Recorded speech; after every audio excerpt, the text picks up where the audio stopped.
तादाद कम होने की कुछ वजूहत हैं। वेरिकोसील की वजह से स्पर्म की तादाद कम हो जाती है। इसके अलावा हार्मोनल इम्बैलेंस की वजह से भी स्पर्म काउंट डिक्रीज़ हो जाते हैं।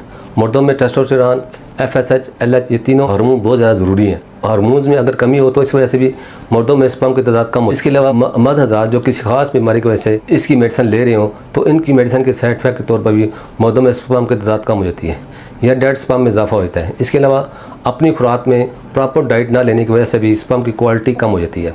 वो मर्द हज़रात जो खेतों में ज़्यादा काम करते हैं, इनकी खेतों में पेस्टिसाइड्स का इस्तेमाल होता है। खेतों में जो पेस्टिसाइड इस्तेमाल होता है, इसके साइड इफेक्ट की वजह से भी मर्दों में स्पर्म की तादाद कम हो जाती है।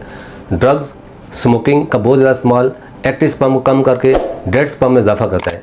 एक वजह मोबाइल फ़ोन का बहुत ज़्यादा इस्तेमाल या लैपटॉप को गोद में रखकर इस्तेमाल करना, इसकी रेडिएशन निकलने से मर्द के स्पर्म बहुत ज़्यादा इफेक्ट होते हैं। वो मर्द हज़रात जिनका वेट बहुत ज़्यादा है तो इस सूरत में भी टेस्टिकल का टेम्परेचर बढ़ जाता है और डेड स्पर्म में इजाफा हो जाता है। ये तमाम वजूहत हैं जिनकी वजह से मर्दों में स्पर्म की तादाद कम हो जाती है।